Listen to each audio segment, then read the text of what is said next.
Hello दोस्तों, आज हम जानेंगे कि यूएस ने ईरान पर गिरा दिए हैं 2200 केजी का बंकर बूस्टर बम, जिस पर हॉर्मुज में महायुद्ध होने का आशंका है। तो उसके बारे में हम डिटेल्स में जानते हैं। तो पहले घटना क्या है वो जान लेते हैं। तो अमेरिका ने ईरान के तटीय इलाकों में मौजूद 100 मिसाइल साइट्स पर हमला कर दिए हैं। इन ठिकानों से anti ship cruise missile launch हो रहे थे। तो हमला यूएस सेंट्रल कमांड ने कंफर्म कर दिया है, यानी वहां पर हमला हुआ है। तो इस्तेमाल क्या क्या हुआ है, जैसे डीप पेनेट्रेटर बंकर बूस्टर बम, यानी 2200 केजी का बम ब्लास्ट कर दिया है।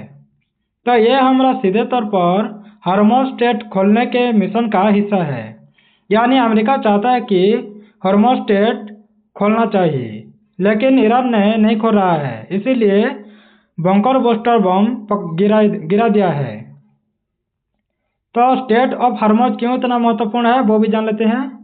तो दुनिया का लगभग 20% से लेकर 27% तेल इसी रास्ते पर ही गुजरता है।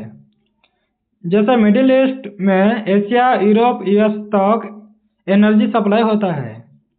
तो ईरान ने इस रास्ते को इफेक्टिवली ब्लॉक कर दिया है। तो इसका प्रभाव क्या क्या पड़ेगा, जैसे ग्लोबल ऑयल प्राइस $100+ पर बैरियल हो सकता है, यानी 100+ पर बैरियल हो सकता है ग्लोबल ऑयल प्राइस। तो शिपिंग रिस्क की हाई चांस बन जाता है। तो एनर्जी क्राइसिस भी शुरू होगा इससे। तो क्या है बंकर बूस्टर बम वो भी जान लेते हैं। तो ये खास तरह के बम होते हैं जो जमीन के अंदर या कंक्रीट बंकर में छिपे टारगेट को डिस्ट्रॉय कर सकता है। पहले पेनेट्रेट करते हैं, फिर अंदर एक्सप्लोजन कर देते हैं। यानी पहले तो अंदर चला जाता है, उसके बाद एक्सप्लोजन कर देता है। इसके फीचर्स की बात करें तो ये हार्ड रॉक और रेनफोर्स बंकर भी तोड़ सकते हैं। डीप अंडरग्राउंड मिसाइल बेसेस के लिए डिजाइन किया गया है ये, और फाइटर जेट और बॉम्बर्स दोनों से डिप्लॉय हो सकता है। तो हमले क्यों किया गया है वो भी जान लेते हैं। तो ईरान ने स्टेट ऑफ हॉर्मुज को ब्लॉक कर दिया है, जैसे माइंस, ड्रोन, शिप डिप्लॉय ये सब भी कर दिया है ईरान ने। तो इंटरनेशनल शिप को टारगेट किया जा रहा है, ईरान ने किया है। तो यूएस का इस पर ऑब्जेक्टिव है, जैसे शिपिंग रूट को रीओपन करना चाहता है यूएसए, लेकिन ईरान ऐसा होने नहीं दे रहा है। ईरान और यानी ईरान की नेवल एंड मिसाइल कैपेबिलिटी को खत्म कर देना चाहता है। तो ग्लोबल ट्रेड रिस्टोर करना चाहता है, ये है यूएस का ऑब्जेक्टिव। तो कैसे शिपिंग रूट को रीओपन करना है, कैसे ईरान की नेवल एंड मिसाइल कैपेबिलिटी को खत्म करना है, और ग्लोबल ट्रेड की कैसे रिस्टोर करना है, ये सब चाहता है। तो यूएस ने साफ कहा दिया है कि फ्रीडम और नेविगेशन रिस्टोर करना जरूरी हो गया है, यानी नेविगेशन रिस्टोर को फ्रीडम करने के लिए कहा है। तो यह हमला किस बड़े युद्ध का हिस्सा है वो भी जान लेते हैं। तो यह आइसोलेटेड स्ट्राइक नहीं है, बल्कि यह ongoing US Iran by Israel war हो सकता है। यानी ऑनगोइंग, जैसे हम US Israel versus Iran war 2020 का हिस्सा हो सकता है। पहले भी ऐसा हो चुका है, जैसे 5000+ एयर स्ट्राइक हो चुके हैं। ईरान के मिलिट्री बेसेस को डिस्ट्रॉय किया जा सकता है। तो सीनियर लीडर्स टारगेट कर रहे हैं, यानी बहुत सी ऐसी चीज़ें हो चुका है, जैसे 5000+ एयर स्ट्राइक हुआ है, ईरान के मिलिट्री बेस को डिस्ट्रॉय किया जा चुका है, सीनियर लीडर्स को टारगेट किया जा रहा है। अब अभी अभी एक लीडर का खात्मा हुआ है। तो पूरे मिडिल ईस्ट अब वॉर जोन बन चुका है। तो ग्लोबल इम्पैक्ट क्या होगा, यानी ऑयल और इकोनॉमी पर। तो सबसे बड़ा असर तो एनर्जी मार्केट पर ही होगा। इसका प्रभाव कैसे पड़ेगा, जैसे ऑयल प्राइस की मार्केटिंग बढ़ सकता है, फ्यूल क्राइसिस का रिस्क बढ़ता है, जैसे इंडिया समेत एशिया में तो ज़्यादा होगा। इन्फ्लेशन बढ़ सकता है, शिपिंग इंश्योरेंस कॉस्ट बढ़ सकता है। तो स्ट्रेट ब्लॉक होने से 1/5 ग्लोबल ऑयल सप्लाई को प्रभावित हो सकता है, यानी 5 में से 1 तब हो सकता है ये। तो यूएस स्ट्रेटेजी की बात करें तो डायरेक्ट मिलिट्री स्ट्राइक चाहता है और स्ट्रेटेजिक पेट्रोलियम रिजर्व भी रिलीज करना चाहता है।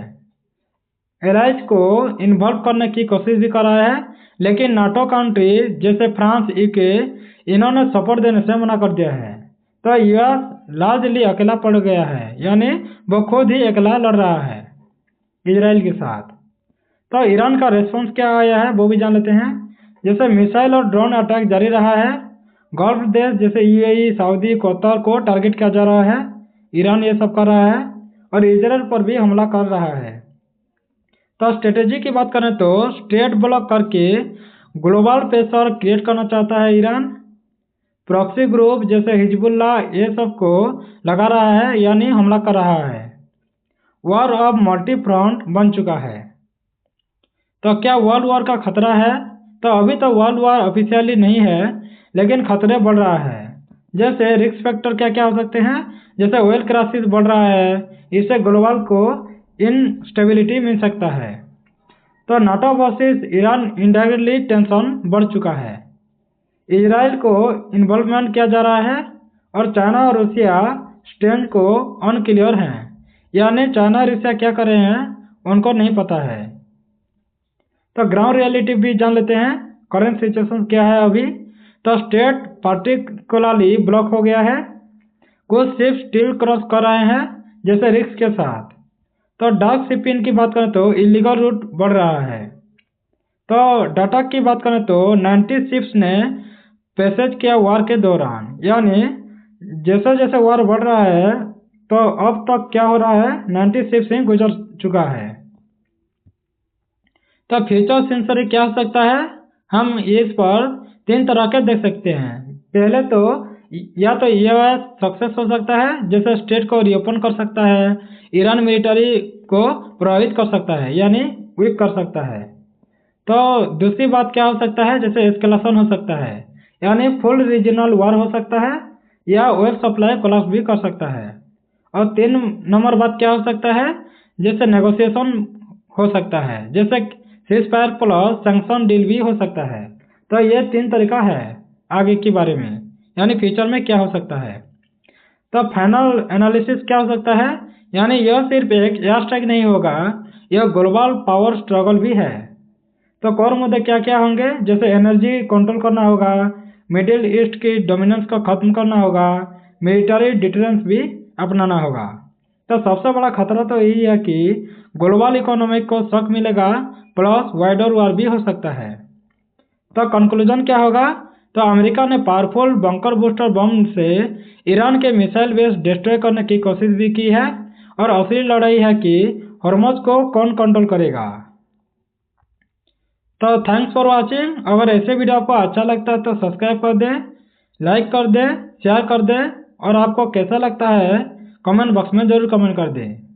धन्यवाद।